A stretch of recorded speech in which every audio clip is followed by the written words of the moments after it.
goes through. Okay. So now we are recording, and hi everyone, welcome to the episode 9 of Business of Aspiration. And it's my great pleasure to introduce you to Mohamed Massaqoui, who has unbelievably impressive background that I cannot wait for him to tell you about.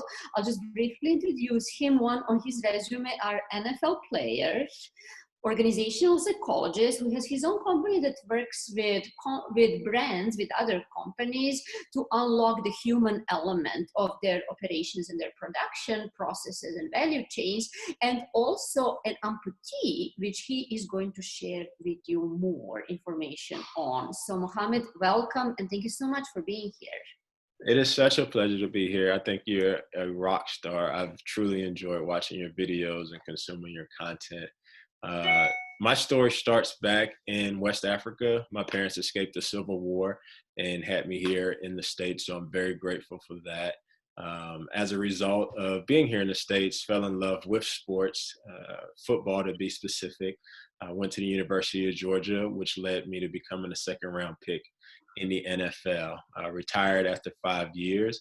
And then my life took a crazy turn. I became an amputee, as you can see by this carbon device, as a result of an ATV accident, just massive change. And what that really had me think about is just how do people respond to change? What are the opportunities in adversity? Because how you come out of that is very dictated on you. You know, everybody goes through these traumatic situations in life, but the outcome is largely dictated by how you respond. And so created a company to really help other companies look at what are the human changes that they can make to ultimately achieve the desired business changes. And it's been a phenomenal journey.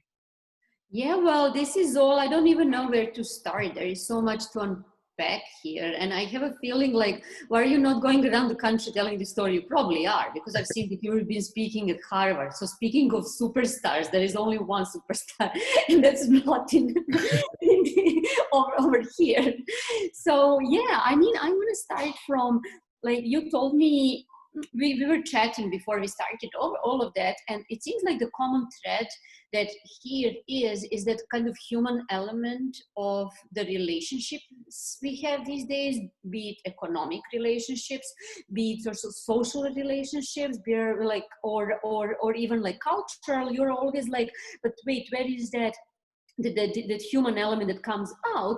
And you told me this great story that it would be great if you could share how you ended up in Paris with your wife or wife-to-be, and how you ended up during the World Cup, and France was in the finals, and then So 2018, me and my wife, our anniversary is in July, and the World Cup happened to be in July, and so we didn't plan it that way. We had planned it months before. And we're in Paris, and I'm looking and I'm saying, oh my God, France could actually make the World Cup. And as I'm coming to this realization, a teammate, friend of mine who actually played in the NFL as well, a guy named Brandon Marshall, he's out in Paris as well with his wife celebrating their anniversary. So we said, hey, let's link up for this great event. And they had friends flying in. So it's 6 Americans in Paris looking for a place to watch the World Cup, which is almost impossible.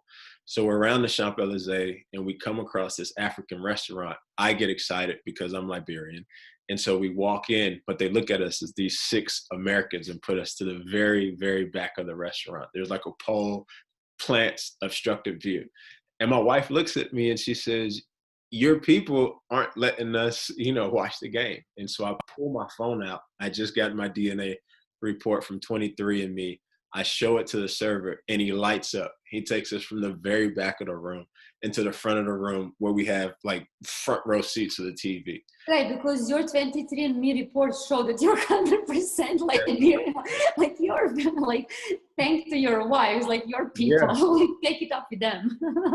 these 2 contrasting positions of a person that wanted to protect the view of people that had been loyal participants of this restaurant, to then saying, no, I want to bring this person that's just like me into the fold so that he can experience it in a way that everyone else like me is. And it's the human side. Without that human connection, we have a terrible viewing of the World Cup, but that's a memory that we'll have for life because of that. It's human connection, and it's so identity, which is something that you and I also a little bit touched upon, and how, what is our identity, our national identity. I'm Serbian, but I'm also American. I have two passports. I've been living in New York for 20 years, but I was born and raised in Belgrade. So it's kind of, and you're an NFL player. Is that your identity? Is that the role you play? Is it like your role as an employee, a role you play, or identity? Is it your like Liberian heritage, something that you want to put front and center? And how do you see, like in your own experience, because again, human stories work the best, how do you see those different roles sometimes chafing against each other and sometimes helping each other? We're so dynamic as people. Like, I'm a Black man. I'm a Liberian. I was born in America. I'm an amputee. I'm a husband. I'm a father. I'm an entrepreneur. I went to Harvard. I went to Georgia. And so how do you define all of that? And as we evolve and we experience different things, we start to gravitate towards things, and then we reflect back. So there's no one way to put a person in a box. I was telling you a story about the lady at the coffee shop who, she had the biggest table through COVID, and she was sitting by herself, older lady. And so she looked at me to say, hey, do you need this particular seat? Because you look like you may need it more than me. And so I picked up on an accent and says, hey, are you from, the UK? And she says, no, I'm actually from South Africa. I light up anytime I see someone from the African continent. I said, hey, I'm Liberian. And she says, we're both African American. And I said, I've never thought of that. Blow your mind. Yeah. And so in that moment, we were more alike than some of the other Americans that were at that particular coffee shop. And so you can't put people in a box. And I think when you do, you miss out on the richness of life, and you miss out the gray that we all live in and we all explore. Yeah, I think that's fascinating. And I wish that humans were hardwired to actually operate like that, because it looks like that we are consciously forced to be open-minded, because it's not in our genetics, it's not in our biology. Because what's in our biology is like really quickly orient yourself in the world, because like, is the tiger coming out? Is the other Neanderthal coming at me? Is that Neanderthal the same as I am, or it's different from me? Is it a friend or an enemy? Am I going to like run or fight, or am I going to survive, or is this like my mating, partner? Or so the way we sort of like sort the world, it's still that very prehistoric in a sense, because that was the matter of our survival. If you sit there and process everything that's going on around you, you won't be here. I think that those who did sit and process, that got like weeded out in the evolution. That's why that was not a dominant characteristic of us. And the unfortunate thing is that now we live in such complex societies where you can't, like, face value is not what it's usually. The situations are infinitely more complex than meets the eye, and we still apply this like Neanderthal brain logic to how we categorize the world. Oh, she has an accent, she's an immigrant, she's this guy is Black, he must be African American, so people have assumptions. That's one thing, and that's where stereotypes come in. But that is also where I guess how we quickly bond with others as well, because it was like, oh, that's the same taste tribe. That guy wears the same shoes I am. We have the similar interests. So when you work with companies, does this come up at all, or in your own life, does it come up? It does, because like you said, we can't process all that. So we want companies to process that for us. But what typically happens is companies are processing the wrong thing. They're looking at just the metrics, at data. And so when we engage with something, everything looks the same. And so we're now bombarded by a plethora of choices versus saying, I can gravitate towards this because they thought of me when they designed this project. I can gravitate towards this because maybe it's not 100% reflective of who I am in its entirety, but there's elements that I can truly identify with. And we see that in culture. We see it with food. We see it with music. We see it with art, where people are trying to gravitate towards these things, not in its entirety. I love Jay-Z. Do I love every Jay-Z song? But there's elements that he touches on that I can gravitate towards. I love certain foods. I love certain cultures. I was in Paris, France. I think they're phenomenal. They're beautiful people. So I want to experience that. But when I get a striped t-shirt and there's nothing in it, I can get this from 50,000 different people. And Yeah. so there's no loyalty in there. But if I were to know the person that produced this, I'd be loyal to them because there's a human connection there. Yeah. And I think that is sometimes just missed, because even now where people are losing jobs, you see Amazon is worth this, or so-and-so just laid off this many people. And you're like, how can those two things exist in the same conversation? Yeah. You're trying to serve customers, but you're laying people off, but then your stock is at an all-time high. There's a disconnect there. And as a consumer, I look at that company a little bit different. It's like, you're not thinking about people when you do that all the time.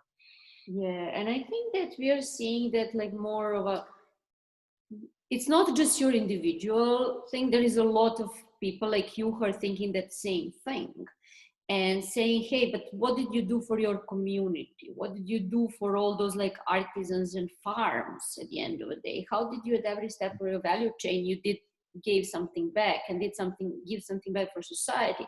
So I don't know, how would you see that there is the discrepancy between the monopoly, the Google, the Apple, the Amazon, and that sort of thinking? Because Amazon is big, and how can you really say, I'm not going to buy on Amazon? Yeah, it's tricky. There's certain entities that I mean, we have Amazon boxes come all the time. We have a 15-month-old daughter, so we're constantly buying stuff on Amazon. So you love them because they do create tremendous value, but is it a loyalty there? It's more of they fit a need. And if someone else, let's say Walmart comes along or Target comes along, and they fit a need, I'm not tied to it. But then there's certain entities that I don't want them to fail because they're creating so much value for me, or they're creating so much value for other people.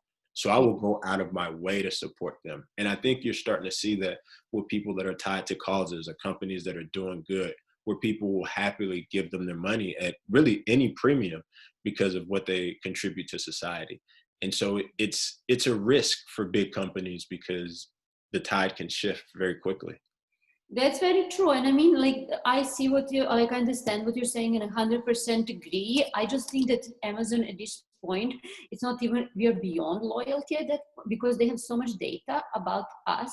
So just wait, if you want to leave from Amazon, just try, because they're going to start bombarding you with like offers, with deals, with like the switching costs become unbelievably high.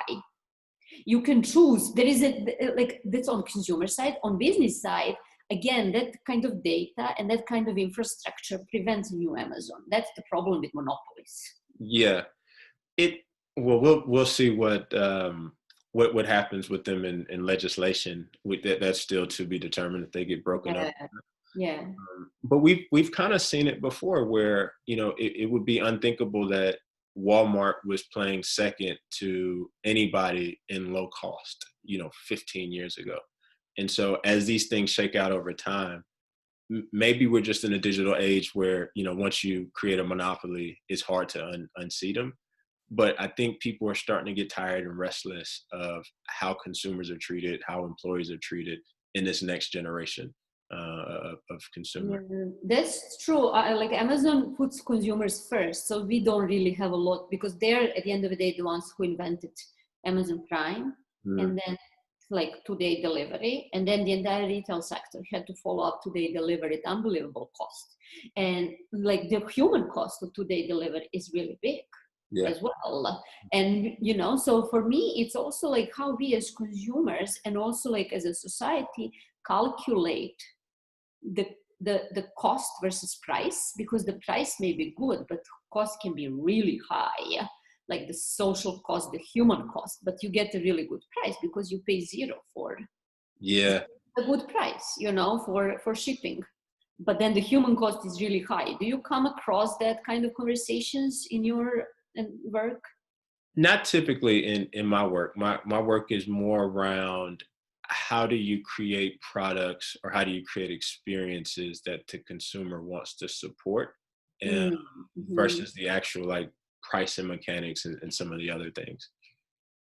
Yeah, like, this is not like, I meant like less of a price mechanics and more of a, how do you calculate the human cost? And I'm sure you really like, say, hey, like if you want people to stand behind this product, they will want to see a human face, or they will want to know who is behind it, right?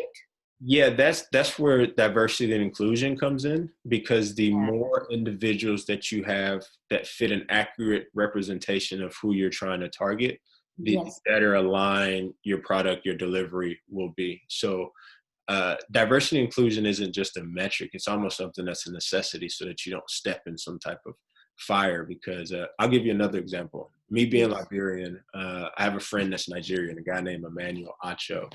And there's an artist called Burna Boy. And he uses certain native Nigerian language that I just didn't know. So I'm in love with this particular song and I have no way to decode it. And what Mm-hmm. typically happens is people either interpret them for themselves, and a lot of times isn't accurate because you don't have a true reference point, or they'll just dismiss it and keep going on. But I said, I know a Nigerian, let me call him. And he gave me the correct answer, and it was far off what I did. And a lot of times what brands do is that they will just troubleshoot it themselves versus bringing somebody in that represents a female community, an African community, an LGBT community, and they miss the mark. And so a lot of our conversations is, how can you get the person that, or the group of people that is most representative of the problem that you're trying to solve, get their insight, get more cognitive diversity, so that when you do bring a product to the light, or you do bring an experience to the light, it adds true value and it doesn't put you further behind than you want it to be. Totally. I think that's fascinating. And my just question is like, do you have like a million clients? Because it sounds like every single brand needs that kind of thinking. That's something that we're actually trying to like figure out now in terms of what we can take on, because the quality is always going to be more important than the quantity. It comes from a human experience. Like, I'm passionate about change. One, because I was a psych major in undergrad. I'm in the process of getting my master's in IO psychology, work with organizational psychology. And this idea of change and how you thrive through it is just, it will never change for me. It's a passion project. So in wanting to deliver, high quality advisory and expertise, it's almost like the conversation we were just having, like, do you push or do you stay? Or so that'll be something we have to figure out as this evolves. And then, like, now that you brought up change like a number of times, I want to hear about your personal change and your life change when you went from like this like superhuman athlete to not having a left fingers on the left hand. Like, Yeah. how did you approach that, and what is the advice there? Because I think everyone can learn from you. So we're in a very disruptive state right now with COVID or with Black Lives Matter. And so in being able to go through my own disruption, I think a lot of times what people want to do is they just want to move past it to the next phase. And the best advice that I got is, you actually have to feel it. I didn't want to own the fact that I was an amputee. And that is, I am an amputee. Like, I do not have, none of my left hand except for my thumb. And so you hit these really deep, dark places. And so the mental health aspect of going through change is important, because if you're not there mentally, cognitively, there's no way that you can get yourself to where you need to be. The health aspect of it, I lost 20 pounds through the process. I'm already not a big guy. So I had to rebuild my body up. And where that shows up is just having the endurance and the stamina to face the day-to-day challenges. Right. And then you have to figure out, what am I uniquely qualified to do? Like, where am I positioned to actually add value? And so you can go and say, okay, I want to do finance, or I want to do music, but is that the best use of my skill set? Yeah. And so in finding where I was supposed to be is where I started to move towards. But then there's another part of that people sometimes don't factor in, is just that you have to continue to evolve. So where I was 3 years ago when my accident happened wouldn't have allowed me to add the value to companies and leaders now. So that's why you go back to Harvard and you get your master's. And not only the academic side of things, but in understanding people at whole. So you have to travel, you have to get new experiences, you have to engage with different environments so that you have a different view on life, so you can make these different connections as you approach different problems and challenges. and it just refines you in a different capacity.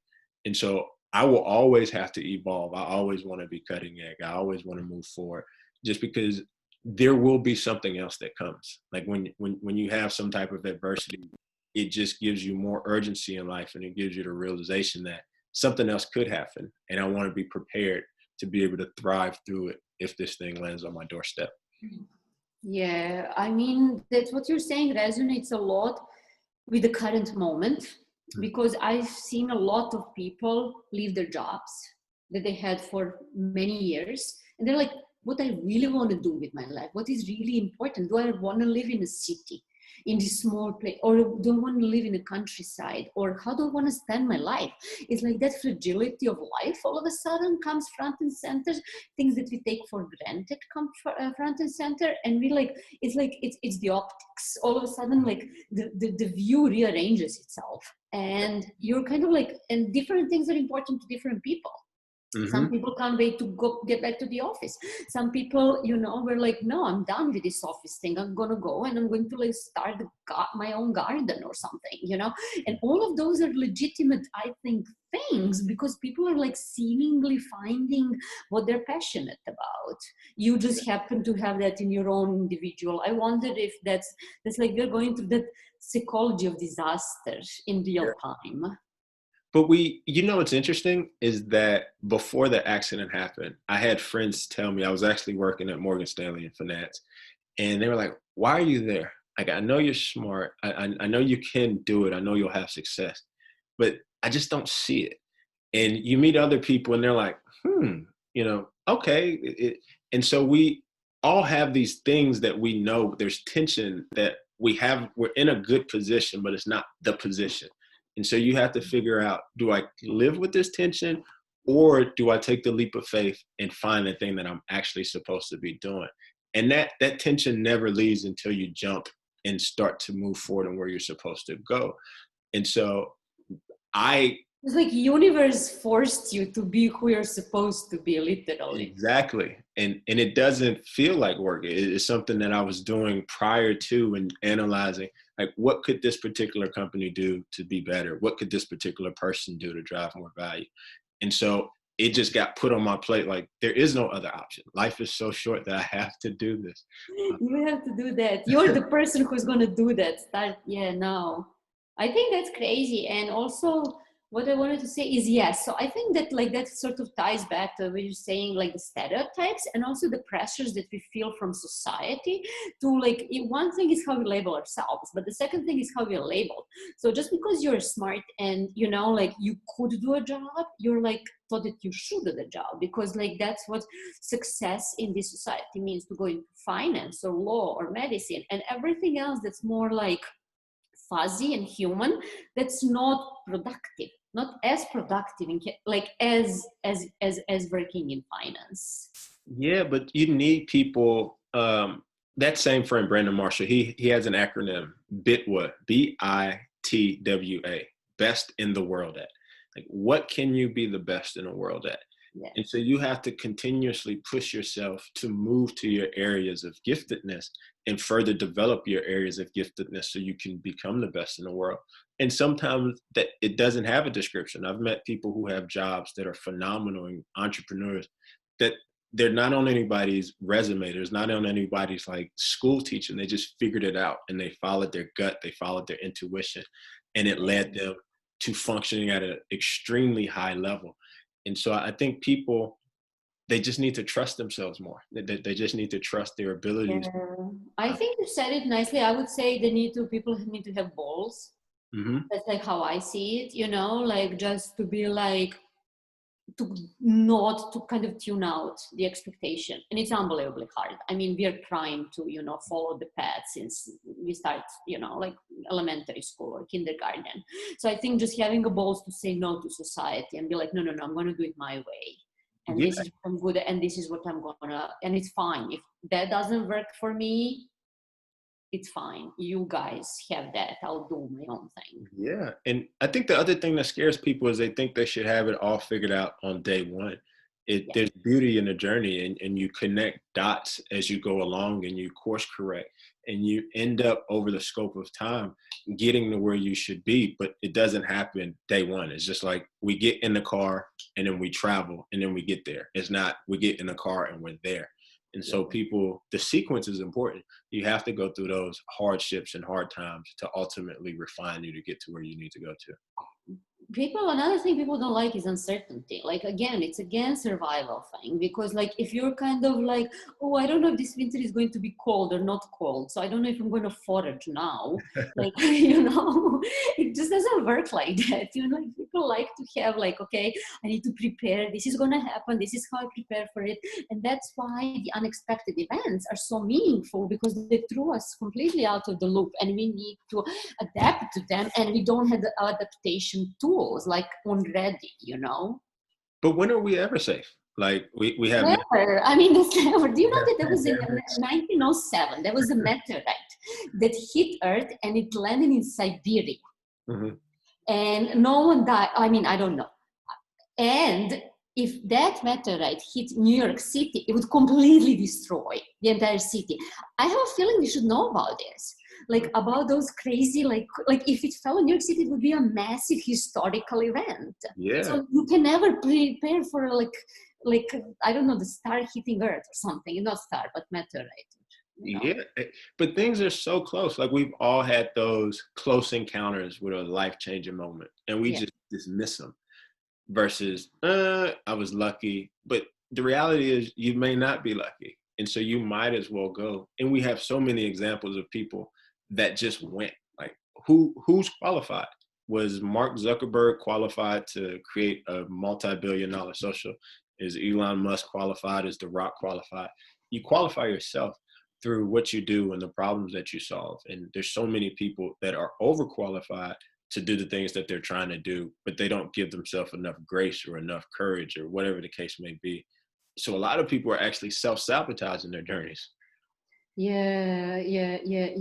So before we wrap up, I'm wondering if you share just maybe a quick, not a case study, but like you go in an organization and what do you look for when you're like, what's that human element? How do you sell that in? Because everyone wants change, but no one wants to transform.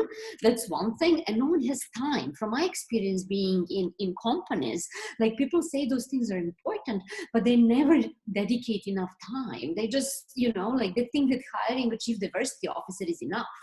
And it seems to me that you're going exactly against that grain. So I was with a CEO. They had just gone through a merger. They were in the finance space. And one of the things that he wanted to do is to get more digital. And it was very fascinating. Let's say he's mid-50s. And so I'm listening to him, and he has his iPhone. And he can't work his iPhone. And I'm sitting here, and I'm like, he wants to get more digital, but he can't figure out his iPhone. And so he calls his assistant in. His assistant, late 20s. 30 seconds later, gives the iPhone back. And he says, this damn iPhone. And I said, you didn't see what just happened, did you? He was like, if Steve Jobs was still here, the iPhone would work better. I'm like, no. The person that is actually more qualified to solve the problem is the 20-year-old that's right outside of your office. And there's 300 of them here. You haven't brought them in to actually design the thing that you're looking to solve for. And so you basically just put it in people's face. The things that they're solving for can be solved with the people that are in there. So you don't necessarily have to pay consultants like tremendous amounts of money or hire these people. A lot of times these individuals are already in your organization. They just aren't being utilized to their highest capacity. And so diversity just isn't in terms of race. It's in age, it's in experience. It's maybe somebody's international and they do something different in Siberia than they do in New York. But that Siberian experience is very valuable to this problem. And I'd have no way to know about it because I've never been to Siberia. And so the other thing that you realize is that your competitors probably are thinking the same way and making the same mistakes. So if you do these certain things, you get a chance to out execute them and be first. And as they respond or try to copy, they're copying things not from a pure place, but just from they released this product, we need to release a copycat. They're kind of doing this, let's do this after them. Right. And so they're always trying to play catch up because the way they approach the problems are just different. That's it. Like, and I find that a lot in my work, that instead of knowing your own identity, like this is see all tied up, your own brand or creative identity, you're just, a lot of companies are just copying their competitors' marketing communication. This is in my area of work. Like, oh, they use that influencer, or they're on TikTok, we should be on TikTok. Like, no, does that work for your identity, for the role you want to play in a society? So it sounds like Yeah. that's similar, but on an organizational level. And I think that this is a great example, and I would want to, like, I'll leave it at that. I'm sure you have a million more, but I'm very inspired by this conversation. So thank you very much for being a guest here, and it's so great to meet you. Likewise. Continue to do the great work. I enjoy all the content you put out. I look forward to reading your book as well. Thank you so much. Okay, thanks. Thank you. Just press stop recording and then, all right. Just click the same button.